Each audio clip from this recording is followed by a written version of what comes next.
तर म्हणजे आजचा हा महाराष्ट्रातला ऐतिहासिक दिवस आहे आणि ऐतिहासिक विजय देखील आहे.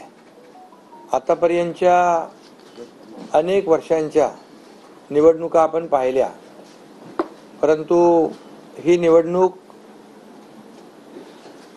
लोकांच्या हातात घेतली अशा प्रकारची निवडणूक होती. म्हणजे लँडस्लाइडिंग जो काही विक्ट्री आपण म्हणतो ऐतिहासिक, याला काय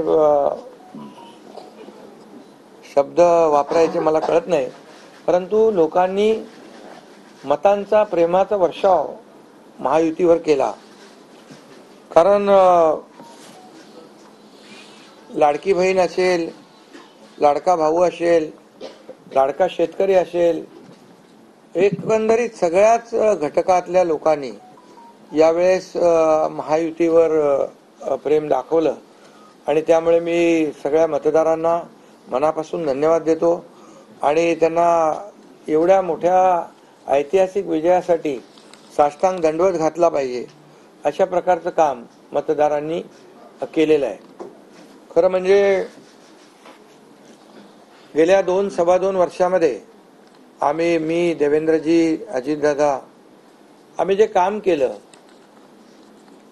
या राज्यामध्ये, की शिवसेना, भाजपा, राष्ट्रवादी, RP, आमचे आठवले साहेब इकडे आहेत आणि आमचे इतर घटक मित्रपक्ष, आणि जे निर्णय आम्ही घेतले ते निर्णय आतापर्यंतच्या इतिहासामध्ये न भूतो न भविष्यते असे होते. म्हणजे एकीकडे विकास केला आम्ही, डेव्हलपमेंट, म्हणजे जे 2.5 वर्षात महाविकास आघाडी सरकारने जी काही कामं बंद पाडली होती, स्पीड ब्रेकर टाकले होते, सगळी कामं थांबवली होती. तुमच्या काळातली जी कामं, जसं महाविकास आघाडीचं सरकार 2019ला आलं त्यानंतर ती सगळी कामं बंद पाडली, त्याला स्टे दिले आणि ते स्टे आम्ही सगळे काढले आणि कामं सुरू झाली. मग अटल सेतू झाला, समृद्धी झाला, आपला कोस्टल झाला आणि मेट्रो झाली, कारशेड झालं आणि मोदी साहेबांच्या शुभ हस्ते त्याचं आम्ही उद्घाटनही करू शकलो. ज्याचं भूमिपूजन मोदी साहेबांनी केलं त्याचं उद्घाटन करण्याचे भाग्य आम्हाला मिळालं आणि त्यामुळे कामाला आम्ही प्राथमिकता दिली, विकासाला आम्ही प्राधान्य दिलं आणि आम्ही त्यामध्ये एकच डोळ्यासमोर ठेवलं की या राज्याचा सर्वांगीण विकास.